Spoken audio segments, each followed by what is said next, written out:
Hey guys, thanks for tuning in. I didn't even think I was going to do a video today, and to be honest with you, I don't even know if I'm going to do anything with this video. Probably just convert it after I edit it in Lightroom, not Lightroom, Final Cut Pro, and maybe put it on my Instagram feed just to kind of make content. Lately, I've been debating, I'm really trying to get more serious about my YouTube channel and really kind of commit to creating more content on the YouTube channel, and with that, I often debate on the equipment that I'm using to create content, specifically on the video aspect of things. Now listen, I have amazing cameras, and that's not to sit here and brag about anything, but I get in that same trap that I feel like a lot of people do.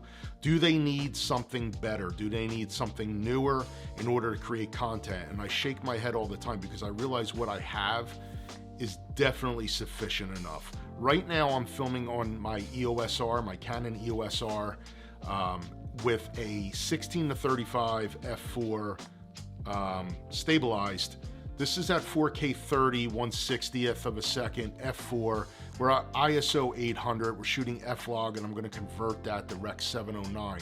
I am using my Ninja Atamos recorder above this, so it is going to be a 10-bit file. But other than that, like, this is so powerful. Why do I find myself trying to find another answer to things? And I feel like we all get that. Obviously, it's a gas situation, right? Gear acquisition syndrome.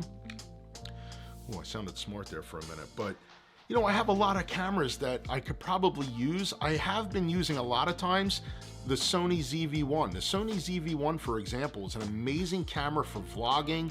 It does a great job with YouTube. Right now on this, I have it set up with a SmallRig cage. I actually have a battery bank underneath it that's attached, and that will like power this camera for a long time, because we know battery life is less than stellar with this camera. A nice, beautiful flip out selfie style screen if you want.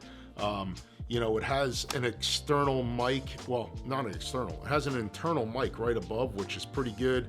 It has a powered hot shoe if you want to do that, and the shoe is off to the side too. So, you know, it's an amazing little camera, but the one thing that I really like about this camera is, you see the way I'm holding it in front of my face right now to be in focus? If I was using the ZV-1, I could have that out here, and I could be talking to you, and instead of me being in focus like I am right now because of face detection, this thing has something called product showcase. So basically, this would be in focus, I would not be, but you'd still be able to see my face. Instead, I have to hide my face and put myself in front of, you know, behind the camera rather, directly, in order for you to see what I'm actually talking about. So that's one situation. So do I keep this? I love it for vlogging, so maybe so. I wish it was a little bit wider, and a lot of people have said that they wish the lens was a little bit wider for vlogging. So that's one scenario that I could be using. The other thing that I've been using lately is the Fujifilm X-E4. The Fujifilm X-E4 right now, I have this with the 16-2.8, and I have a Tiffin Black Pro Mist filter on the front. But this, the X-E4 has amazing video specs. It'll do 4K 30. It'll shoot 10-bit with an external recorder, 422. I have a SmallRig cage on this, and I put a cold shoe extender off to the top because, unlike the Sony, if you want to selfie screen this, it kind of is the sort that flips up and puts the screen in front of the shoe. You can see there's a shoe up top, and that would obscure everything if I was to use that shoe. I wouldn't be able to see my screen here, so you really kind of need to relocate that, and that's the great thing about that. Putting the screen back away, give me 1 second, because it is a little bit finicky. The SmallRig cage is great. It gives you a little hand grip right here. You do have an Arca Swiss built into the bottom, so you can just put this right on your tripod and you're ready to go. But the other cool thing that this has right here is, you see this little thing right here? You could take this out, right? And it's a little piece. This little piece right here, you can use that to screw in your plate, take it on and off, and then it's magnetically held, so you just put it right back in there and it just keeps it. I think that's like ingenious. That's an amazing little thing. I love it. There's another cold shoe on this side.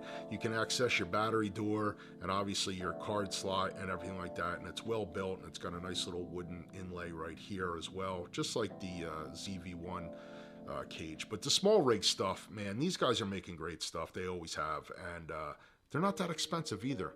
Not expensive at all. It really adds to the versatility of this camera, especially for video and, you know, vlogging and that kind of scenario. Obviously, I have the GoPros and things like that. You can see them probably up behind me on my head.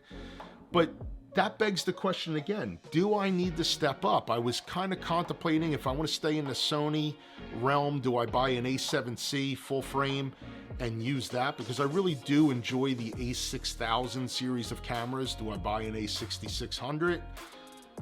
But is that really going to give me anything more than my ZV-1 gives me, other than the fact that it's a 1-inch sensor? I really enjoy full frame sensors. So do I stay with the EOSR? This is footage out of the EOSR. How does it look? Now I know I'm using an f4 lens, but the reason why is because the 2.8 is way more expensive in the 16 and 35 millimeter category. The 2.8 is a lot more expensive than the f4, and the f4 has image stabilization. Now I know that that doesn't matter right now because it's on a tripod, but walking around. But I feel like I wouldn't be walking around with a huge EOSR pointed out in front of me to vlog. I'd be using the ZV-1, or honestly, I'd be using my GoPro. That's where I get kind of confused, and I feel like I want to talk to you guys, because we all fall into that trap of like, do I need this? Do I need something else? Do I need something better? What do I really do? I'm not a cinematographer. I'm not a wedding videographer. I don't shoot video. I shoot video for content creation like this for YouTube or Instagram. I shoot POV videos when I go out and I shoot street. So for POV videos, what am I using? I'm using my GoPro on like a little clip, a smart clip, or I'm using like a GoPro mounted onto my hot shoe on top of my camera, and that's it. If I really want to step up my vlogging a little bit, then I would use something like the XE4, and I would use something like the ZV-1. If I'm using something in studio, this EOSR, Canon EOSR, has amazing video capability, especially when you add like a Ninja Atamos 5 and on top of it, you just boost up everything that this camera can do. So I guess me talking to you right now and actually making this video has kind of solidified the fact that I don't need anything else, right? I have to be content with what I have, and what I have is amazing. I'm truly humbled to have the gear that I have. So I really don't think I want anything, but if I was to buy something, what would it be? The next step would really probably be a Leica SL2S. I love the Leica cameras, you know that. I'm a huge fan of an M10. I'm a huge fan of the Q series, owning the QP, owning the Q2.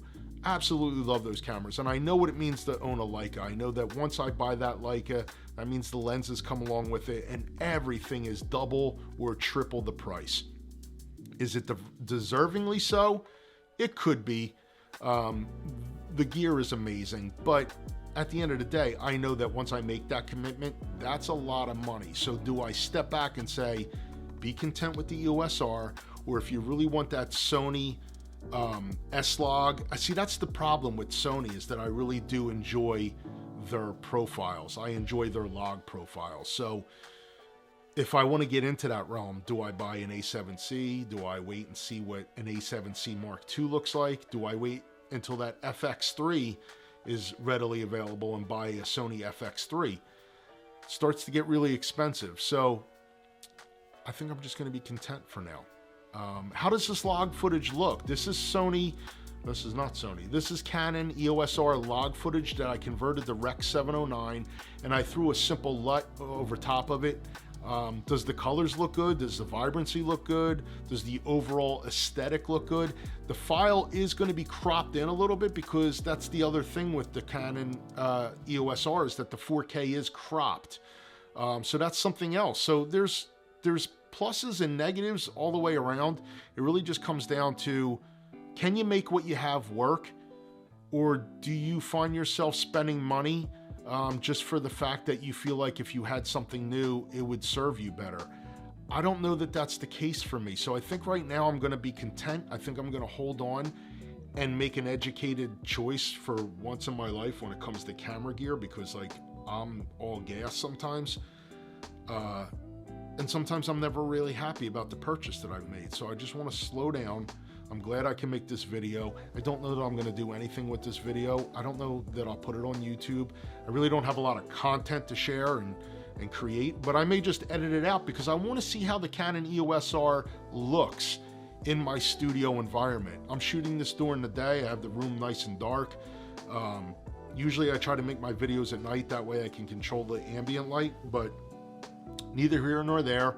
How does the footage look? What do you guys think? What are you using for your video content? What are you using for your YouTube commercials? Who's filming commercials? Your YouTube videos. If you guys are making YouTube videos, what are you using? What kind of camera setup are you using? Should I be looking for a new camera? Should I stick with what I have? It's so confusing. I don't know what to do. Let me know. I'd love to hear from you. Tell me what you have going on. Thanks again. See you later. YouTube, subscribe. Don't subscribe because I don't even know if I'm posting this on YouTube. I'm so confused today. But thanks anyway for tuning in. Sorry about the ramble. That's how I do it. I'm a one-cut Johnny. I don't script things. I get in front of the camera and I talk to you guys. I hope you like that format. That's the way I'm always going to do it. I'm never going to sit here and read from a piece of paper. It's just not the way I do it, man. Thank you again. See you on the next one. Later.